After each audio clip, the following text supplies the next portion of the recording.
Yesu nashimwe. Ndabaramukije mwese mu izina rya Yesu Kristo umwami n'umukiza wacu. Umuririmbyi avuga ngo no kubandana kandi niko byanditse ngo uhereye mu gihe cya Yohana ukageza n'ubu ubwami bw'Imana barabubandanira kandi abubandanira babunyakurisha ubuhizi. None rero ni umwanya w'ijambo ry'Imana. Ijambo ry'Imana Imana yashize mu mutima wanje rivuga kuremerwa.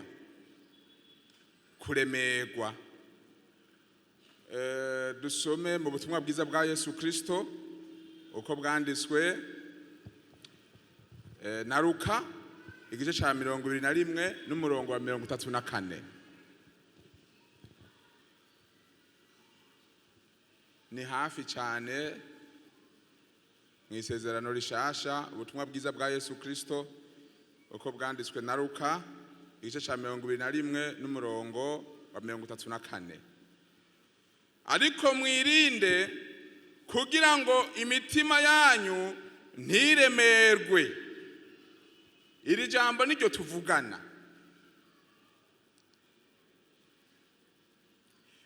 Ntiremerwe no kudandahirwa no kuboregwa n'umwitwarariko w'ivy'ubugingo ngo uwo munsi ntubaze ko giturumbuka nk'umutego.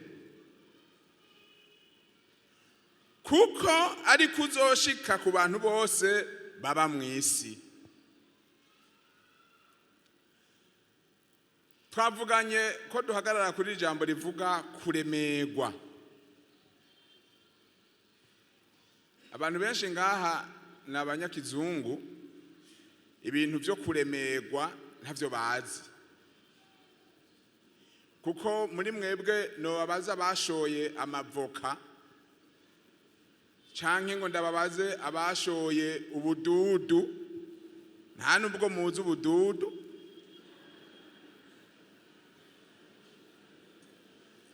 Canke ngo ndababaze abantu bashoye imisigati, wikoreye umuganda w'imisigati uraririye kurenga imisozi 2 canke 3 uyishoye. Jewe nararanguriye imisigati ahantu bita ku Muhuzu,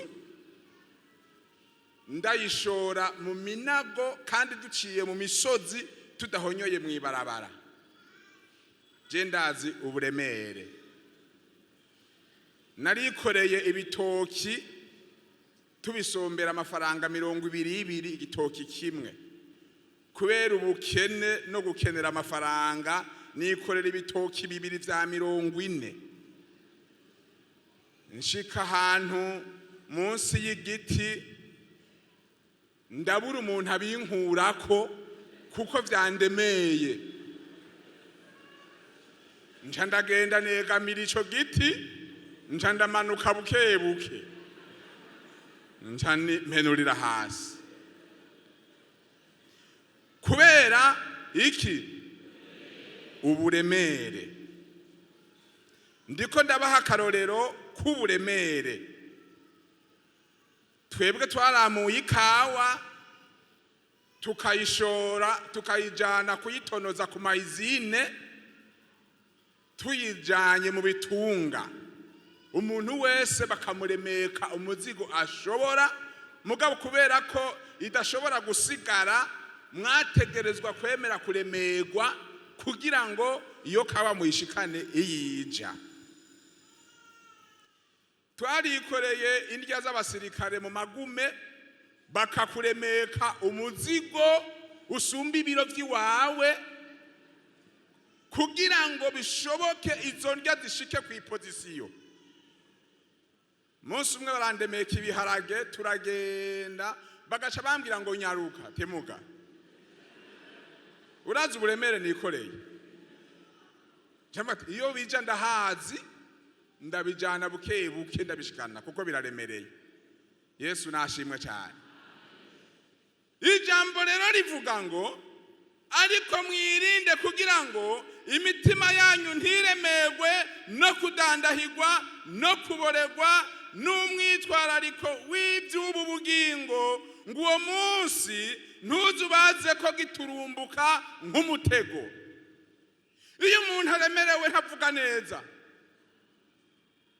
Hari abantu rero batazi uburemere, ahwana n'umuntu yaremerewe ugaca ugenda mu byo kumuramutsa ngo Yesu nashimwe.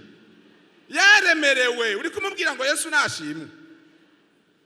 Hari n'igihe atakwishura ugaca uvuga ati uyu muntu aragayana, ndamuramusa ntanyishure. Mugabo ntiwite ku mutwaro yikoreye, ibibazo afise n'ingorane arimwo, ivyuya biriko biramusensebuka, wowe ugaca uvuga ngo ni habari gani, ngo unaenda wapi? Ikibazo ni yagiye canke ikibazo n'umuzigo. Mugabo muhuye ugaca umubwira ati bwana nikusaidie kidogo, uziona mu maso hagirana heyuka, haravuga ati ndaronse umukunzi, ndaronse umugenzi. Agaca agukorera wa mutwaro ukamumirira mate, niko babivuga mu Kirundi. Hariho umuntu yaremerewe n'umuzigo, ageze ahantu munsi y'igiti, nawe nyene avuga ati ko mbonye agafuto mbe murakazi, agatutu. Mwe muvuga ngo iki? Sa? Agatutu. Agafuto ntako mwari muzi? Aha.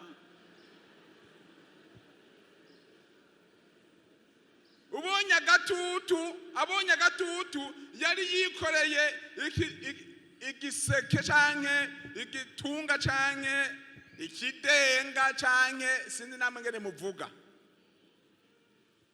c'imyumbati, aratura. Sinzi ngene yabigenje, sinzi ko ari umuntu bahuye akamutura, acavuga ati reka nduhukire ngaho. Baca basanga yegamiye ca giti yaruhukiyemwo yatashe. Abantu baribaza, none woba ari umuzigo wamwishe? Abandi bakavuga bati none ko umuzigo utamwisha kiwikoreye yari guca apfa utuye. Mwirinde imitima yanyu ntiremegwe no kudandahirwa, ntiremegwe n'ivy'ubu bugingo. Sinzi iki Kirundi cyo kudandahirwa, sinaravye mu Giswahili ngo ndabe ngene havuga ngo iki mwari? Urafi. Kudandahirwa ngo ni urafi.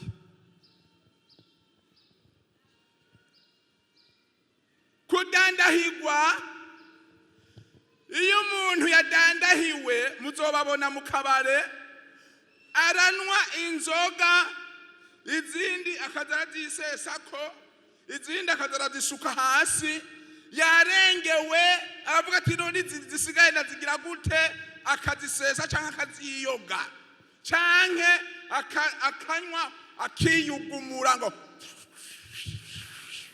agacacira hasi. Uwo yariye yanyoye arahaga, ageze mu rugero rwo kugirane rwo kudandahirwa. Umuntu yadandahiwe arakubaza ngo wewe ugumuhomba uhomba gute?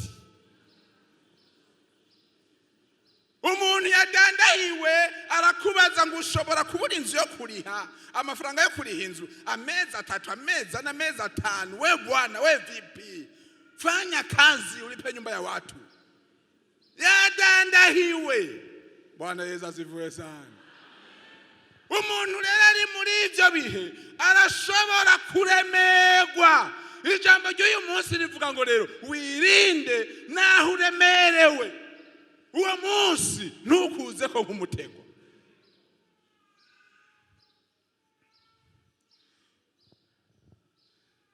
Sabe mwarimu Renova adusomere ngaha gusubira mu vyagezwe igice c'9 umurongo wa 5.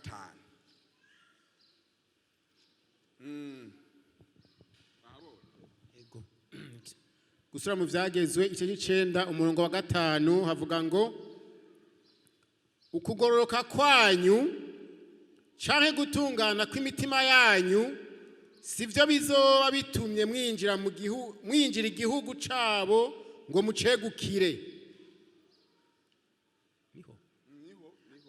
Ariko kugabitanya kwayo mahanga niko kuzoba gutumye Uhoraho Imana yanyu abirukana imbere yanyu kugira ngo ashitse ijambo yarahiye basokuruza banyu Aburahamu na Isaka na Yakobo. Ku murongo wa 5, ukugororoka kwanyu canke gutungana kw'imitima yanyu sivyo bizoba bitumye mwinjira igihugu cabo ngo mucegukire. Ariko kugabitanya kwayo mahanga niko kuzoba gutumye Uhoraho Imana yanyu abirukana imbere yanyu kugira ngo ashitse ijambo yarahiye basokuruza banyu Aburahamu na Isaka na Yakobo. Soma 11:13 aho nyene. Igice cya 11. Yego aho nyene 11 igice cya 11 umurongo wa 13. Havuga ngo maze nimwagira umwete wo kumvira ivyagezwe mbagera uyu munsi mugakunda Uhoraho Imana yanyu mukamukorera mubihereje kw'imitima yanyu yose n'ubugingo bwanyu bwose, igihugu canyu azokirekurira imvura mu bihe vyayo, imvura y'agatasi n'iy'urushana, kugira ngo mubone kwimbura amasaka yanyu n'inzabibu zanyu na vino n'imyelayo yanyu y'amavuta. N'amasho yanyu azoyamereza ubwatsi mu matongo yanyu, kandi muzokwama mu gahimbo. Amen. Amen.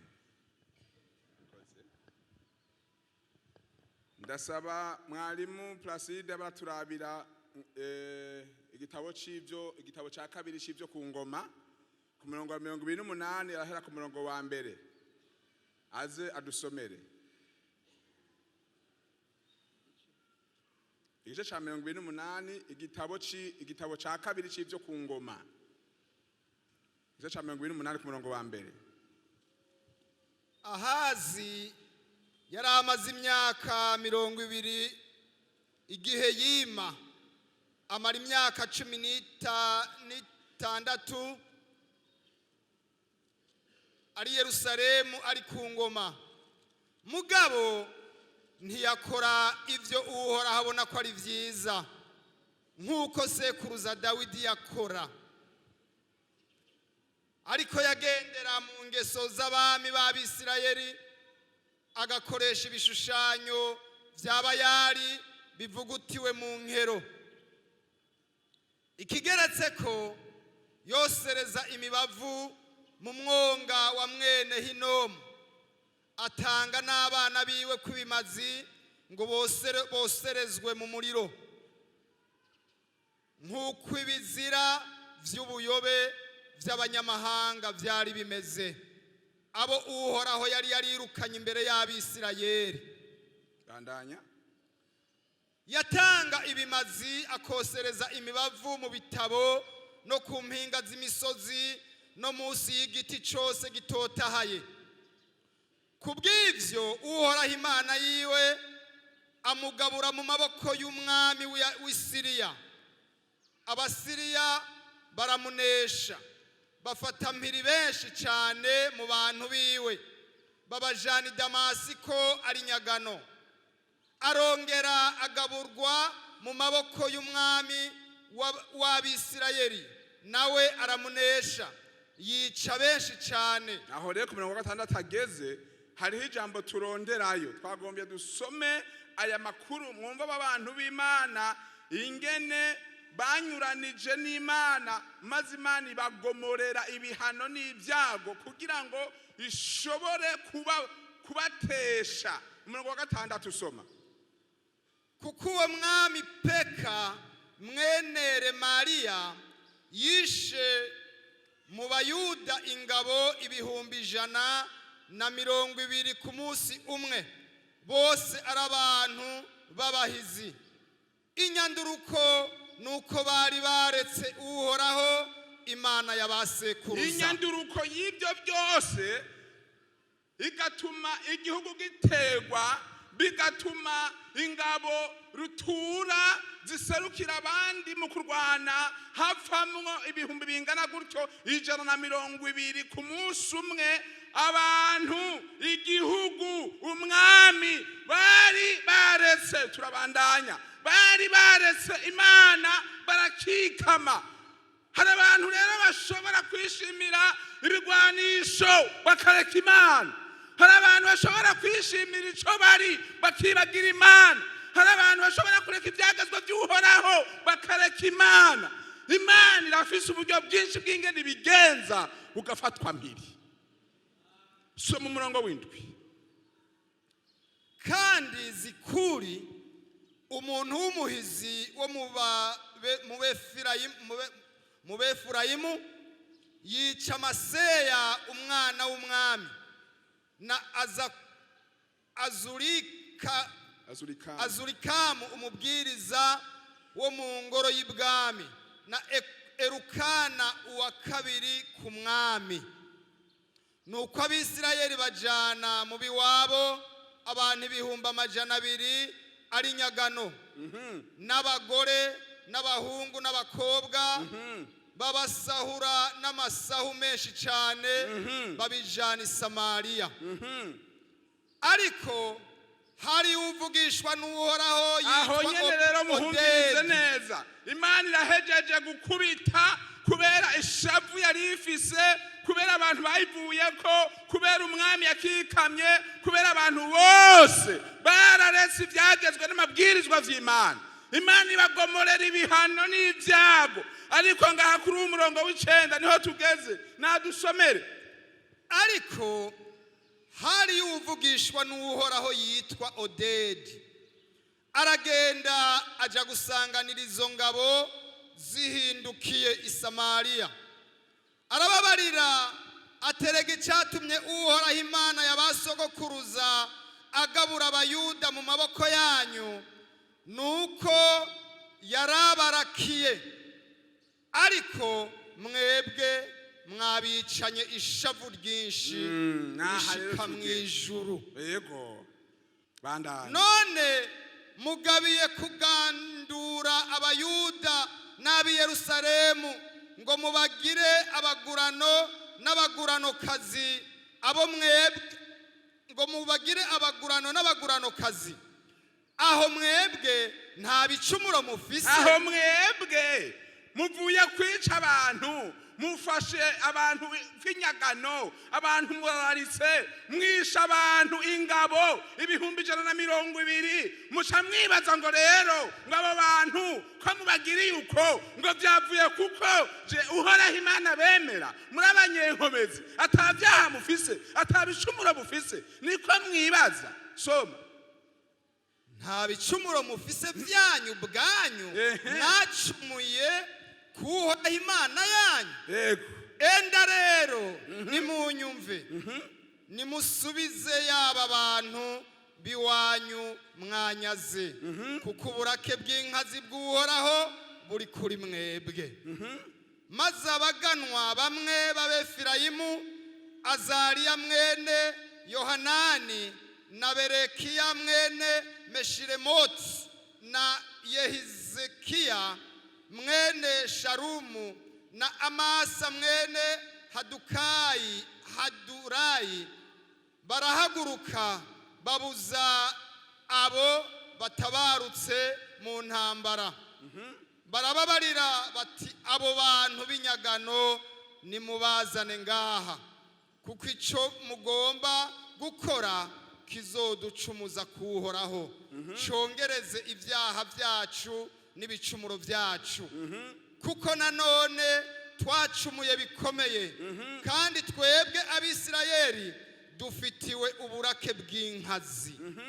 Nuko izo ngabo zica zisiga abo bantu b'inyagano bo n'amasahu basahuye imbere yabo baganwa n'imbere y'abahakoraniye bose. Maze abo bantu bavuzwe amazina barahaguruka babira abo bantu b'inyagano abari bambaye ubusa bose bo muri bo babambika ibyo bakuye mu masahu, babaha impuzu n'inkweto, barabagaburira, babaha n'ibyo kunywa, babasiga amavuta. Abananiwe bose muri bo, babashira ku ndogoba, babashikana mu biwabo i Yeriko, igisagara cy'ibigazi. Igerezaho. Amen. N'amajambo menshi mwe mubandanye gusoma murabe. Abantu bamaze gukubitwa n'ibyago, abantu bamaze gukubitwa n'ingorane, abantu bamaze kuruha, abantu bamaze gufatwa mpiri bakanajanwa, umuvugishwa araza abwira abo bantu, abwira izo ngabo ati none abo bantu gako mwabafashe mukabagirira uko, mwebwe mwabafashe nta byaha mufise, mwebwe rero mwabafashe muri abagororotsi gose. Abo bantu batapfuye bwaneza zifwe sana, abantu batapfuye mugira uko turabe, abantu bakidundega duza amaboko. Eka ntibavyumvise abo batadukije none n'abapfuye. Twebwe bariho muzungagiza amaboko gutya. Bwana Yesu asifiwe sana. Ega ze muravyurana ati twebwe bariho. Muze murabwirana ati wewe none nturiho, nawe undaba nturiho. Imana ivuze ngo abo bantu naho barembye, abo bantu ko batarapfa mubagaburire. Yesu nashimye. Kandi kigeretseko ikindi ni giki, mubasige amavuta. Si ibyo gusa, abantu bananiwe bageze kure batagishobora gusubira hari iwabo, nimubashire ku ndogoba.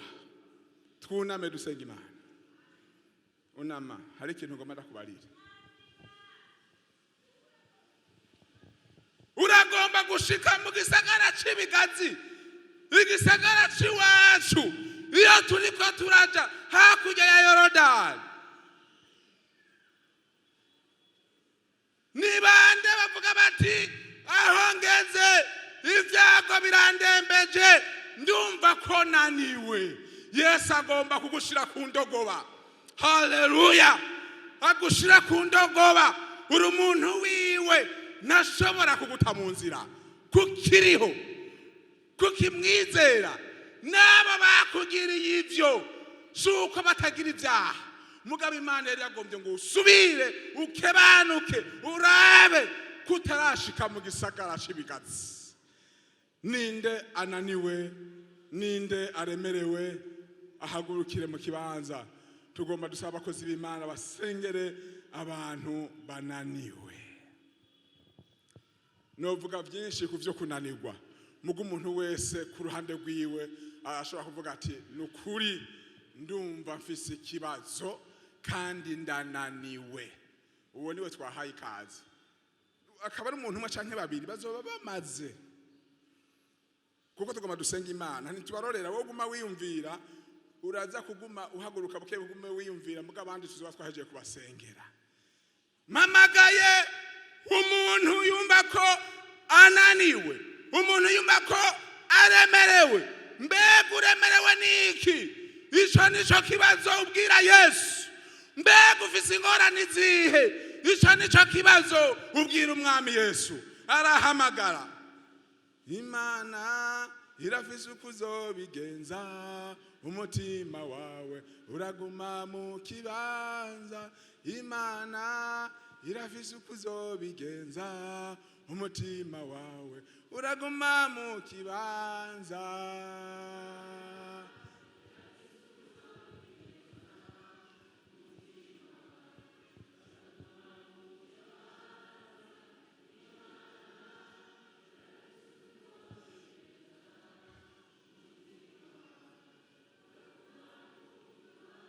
Hari ibintu udashobora kubona n'ingene vyogenda, hari ibintu udashobora kubona iyi nzira zozanana, hari ibintu udashobora kubona ingene ushobora kubivamwo, ariko Imana ivuga ngo irafise ingene izobigenza. Ingo irafise ingene izobigenza.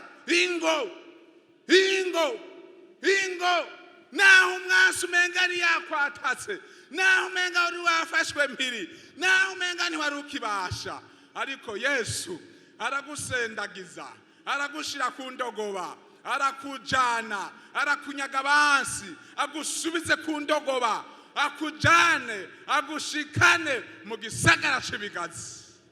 Haleluya. Ushike mu gisagara cy'ibigazi.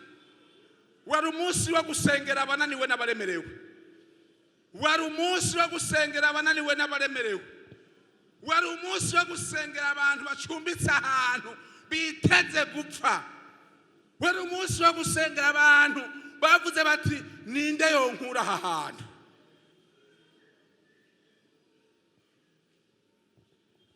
Bantu baracari benshi bakeneye kuza. Mubareke bamanuke. Mubareke bamanuke bashike na hariya hari abakozi b'Imana. Mubareke bazi. Mubareke bazi. Mubareke baze barengana. Naho bohagarara ngaho mu makoridoro nta ngorane. Abafukamye nta ngorane. Mwebwe mugeze ngaho fukama nta ngorane. Turabona kwino bamaze kubahagarika. Abari ku mpande zose mufukame. Mufukame. Mufukame. Mbega uwo muntu akugirira ivyo, mbega uwe nta vyaha afise. Dusabe pastor ashike hano yingingira Imana aba bantu bafashwe, baremerewe, barushe. Mana yacu, Mana yacu, uri Imana ihoraho, uri Imana y'ukuri, uri Imana uvuga, uri Imana ukunda abantu, uri Imana nyene ingabo n'inganji.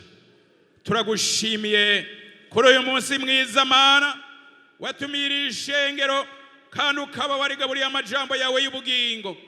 None ijambo ryawe Mwami rimaze gushika rikinjira mu mitima y'abantu bawe, mu izina rya Yesu ryamuritse.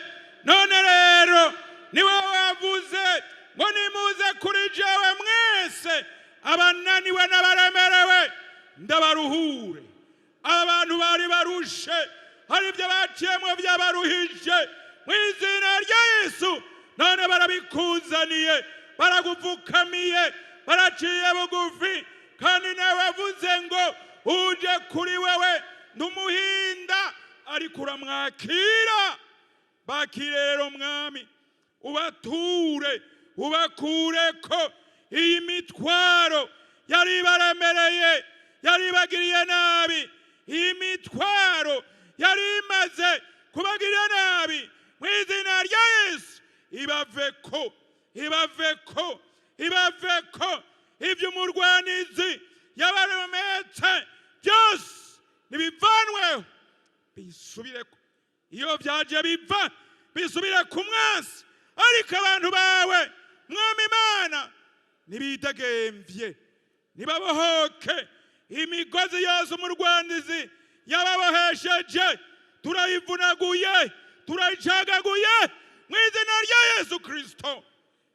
Niba babidegemvya muri Kristo Yesu, amaraso yawe Yesu niyururuke, ababera umwambaro bazokwamana kushika uzogarukira kujana umugeni wawe.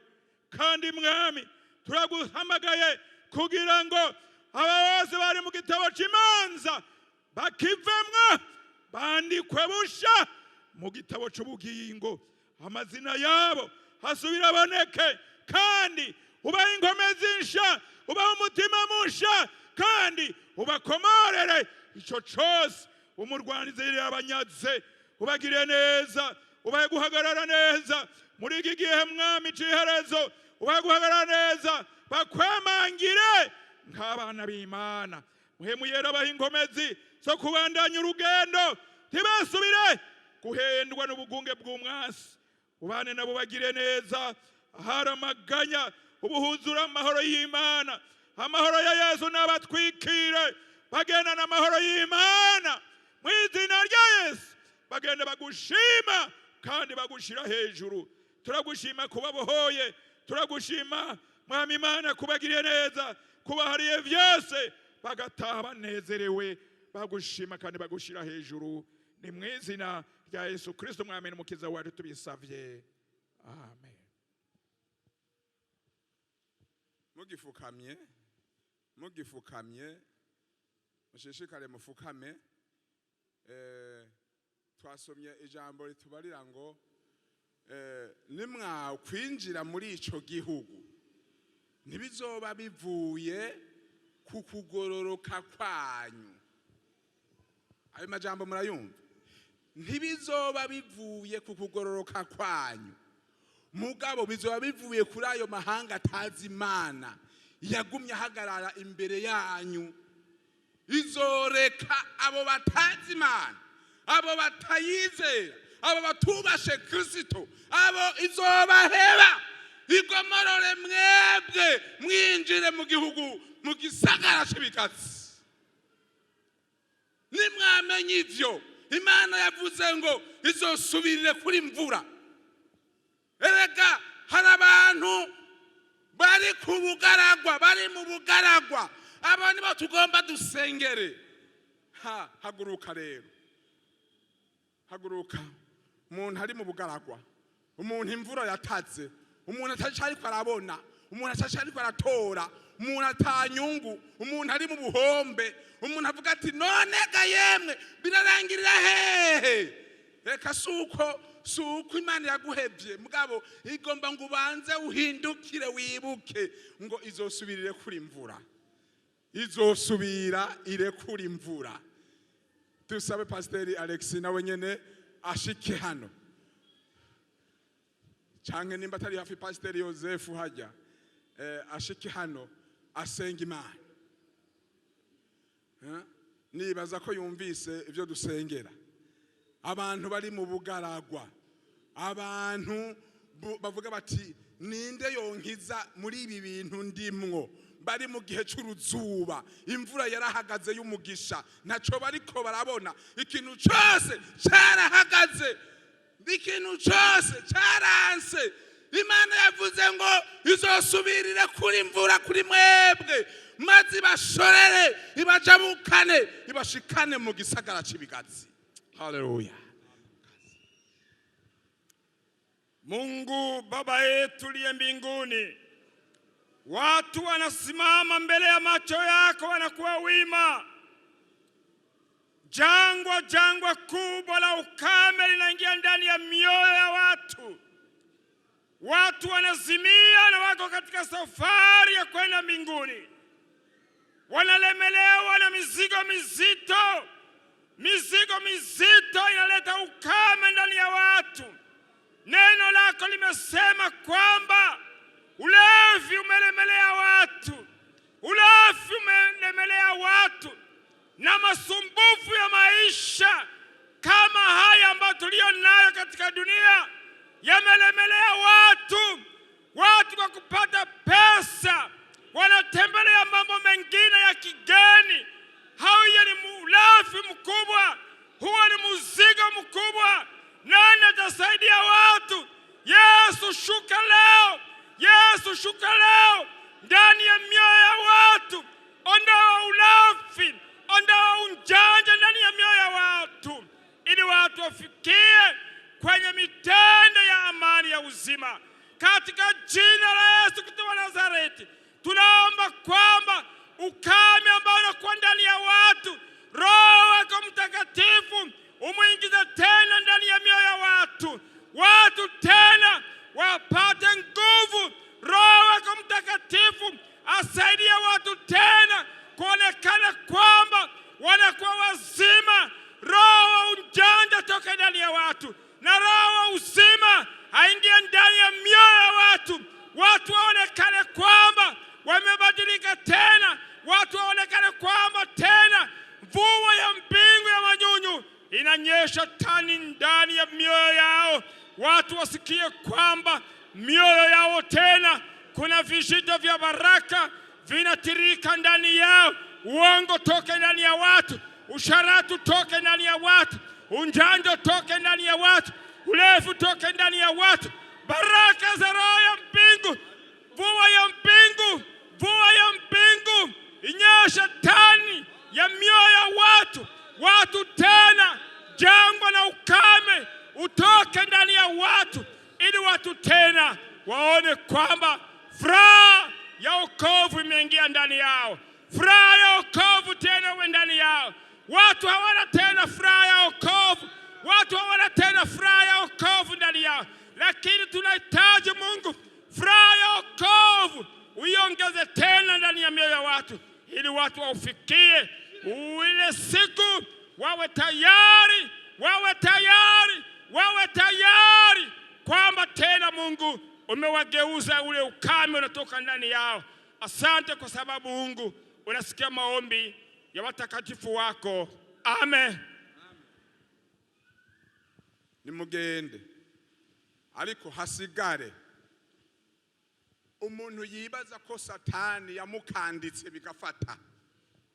Niwe ngo mbwiye ngo asigare umuntu abizi ati hari ibintu Satani yankoreye kandi ndabizi kandi byaramfashe. Hari umuntu baroga akabimenya ko bamuroze. Hari umuntu agira imyaku akamenya nawe nyene akabimenya ati jewe ntibigishoboka.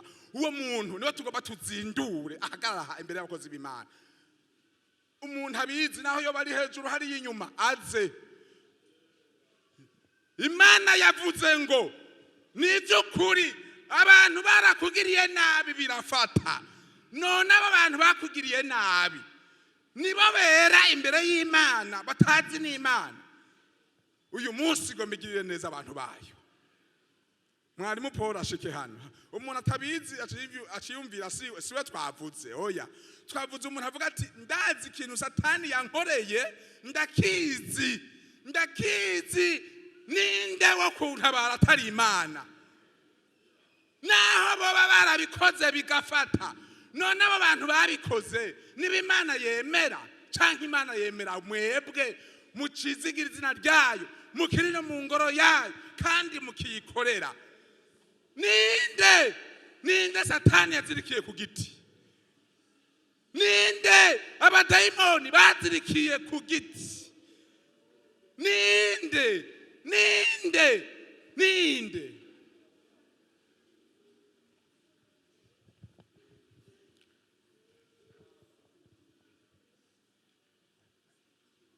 Mana data wa twese uvyagiye ahera hahera mu bwami bwo mwijuru, turagushimiye iki gitondo.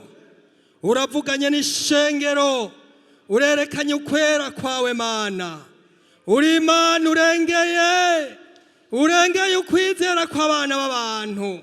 Uri Imana utagingurire, uri Imana ushika hera hawe hariye inyuma y'ukwera kw'Imana niyuba. Urarengeye byose Mana. Aba bantu Satani yarabakengereye, aba bantu Satani yarabakengereye arababoha, ababohesha ingogo. Ariko kandi Mana suko Satani yaragororotse imbere yawe. Oya haba namba, none uriyiziye wenyene uje kubohora mw'izina rya Yesu Kristo. Bohora ubu bwoko, bohora ababera, bohora abakobwa bawe, bohora abahungu bawe. Bakurako ingogo, bakurako imikebere, bakurako imizimu. Sohora abadayimoni bari muri bo, sohora imizimu, sohora indwara zitavurika. Uri Imana ntakikunanira, uri Imana atakikunanira. Uri Imana ushika hera kure, uri Imana ugera kure aho ubwenge bw'umwana w'umuntu butagera. Wawe uragororotse, wawe uri Imana, wawe uri igitangaza Mana. Ivyo waragereye badandarizamwo, neza inzu zabo. waragiriye neza Izina rya yobu Yesu. yobu waherukiye Turasengeye kumugira abahungu neza n'abakobwa. n'abana Turasengeye babokizwa abagabo n'abagore. n'abana babo bagirira Turasengeye neza abatama genda n'abatama. genda mu mibiri yabo Aba bantu genda basengeye genda muri bo wandike babohora. genda genda muri bo Mu izina rya Yesu. mana Mu izina rya Yesu. bahora cagagura imbuto Imyaka. cagagura imbuto satani Imikosi. yababohesheje Izina rya Yesu. mwami tenagura Abantu. temagura Aba bantu. ingogo Aba bantu. umugwanizi Aba bantu yababohesheje bagirire neza. mu izina rya Yesu Hallelujah. Kristo bagirire neza bumve mu mitima babohotse mana yo mu ijuru bahure n'ibihe byiza bahure n'Imana muri iki gitondo babona Imana iza kubohora Hallelujah. uri Imana ugira neza Izina rya Yesu. mu izina rya Yesu Wewe utabura ingene abarozwe ubigenza. ubarogore Wewe utabura kuko ingene mwami ubigenza. ni wowe urogora Turasengeye abarozwe abantu. mu izina rya Yesu Kristo Ubataba. ni wowe usomora Ubarekuze. abavunitse ni wowe Ubarekuze. wunga abavunitse Ubarekuze. ni wowe ukiza ibiguma Ubarekuze. bana bakande Ubarekuze. bakande Ubarekuze. bakande Hallelujah. basomore gerera muri bo bana nabo bagwanira ubaneshereze ubagirire neza mana hariho abanyazwe imigisha yabo none yigarukane muri iki gitondo mu izina rya Yesu turabasengeye mwana w'Imana ugurura inzira y'imigisha y'aba bantu mana ubagire neza muri iki gitondo bahure n'Imana bagarukane ivyabo turabasengeye mwami hari bafise ingabire zitandukanye turasabye uzigarukane mu izina rya Yesu Kristo wongera ubagabire sibura amayira y'uburonderero bwabo Turasengeye abagwaye bose. guhera iyi saha Bari mana mw'ishengero baronderera mu bizera. biganza byawe Abantu bagwaye Nico gituma bose. mwami wowe Bari ugororotse mw'ishengero bizera. Imana igira neza Umuntu wese yaduze mu muri iki murima. gitondo mwami Haleluya. turasengeye abantu Turamusengeye. n'abagwaye Uyu munsi nyene ngo turabasengeye bahoke. mu izina rya Uyu Yesu munsi Kristo nyene ngo akire. ubakirishe ukuboko Indwara kw'inkomezi zikire. ubasha bwawe Indwara bwagende muri bo zikire. mwemuyerabe mu Indwara mibiri yabo Indwara ubasha zikire. bwawe muri bo Indwara zikire. hindire hanze Indwara satani zikire. n'indwara Indwara n'igisa zikire. nazo mu izina rya Ubushobozi Yesu bugendagende ubu bwoko mw'ishengero bwawe ryawe, mwami bubohore Reka abantu ugende bakore. unezerewe Reka abantu inkuru baburanire. yawe Reka abantu mwami babohoze, Mana. ihere hano Haleluya. ikwire hariya mu bisagara Izina baba rya Yesu. mana yo mu ijuru Abantu babone bose ko bahuye turabasengeye. n'Imana Ngo ubuntu bagende bwawe bavuga ko basange. bahuye nawe Haleluya. bakore ibimenyetso Bashike mu n'ibitangaza gisagara cy'ibiganza. bagende banezerewe mwami Gisagara cera bagushimiye c'Imana. ijambo ryawe Bashobore ubutumwa gushika bwiza Yerusalemu. nk'ubu Bashobore mwami gushika mw'ijuru. bwavugiwe Bareruke mana imbere y'Imana. hari i Kaperinawumu i Ubandinde guhera mu Galilaya bugaragwa, Mana. abantu bamaze kwizera waciye bakiza n'indwara n'aba nabo bakize n'indwara ubagire neza turagushimiye kugarukanya ibyabo turagushimiye kugarukanya imigisha yabo turagushimiye ko babohoye ingogo zose satani yababohesheje turagushimiye ko ugiye kugendana nabo turagushimiye ko uciye ibirengero bisha turagushimiye mwami ko bagiye kandi kuronderera mu biganza byawe barondere mu biganza by'Imana unguka umugisha w'Imana urakoze turagushimiye muri iki gitondo ko bikoze mu izina rya Yesu Kristo umwami wacu amen. Amen. Yesu arabarekuje mugende mwizeye abantu bose bumvise ijambo ry'Imana bakaryizeresa abahezagire cyane.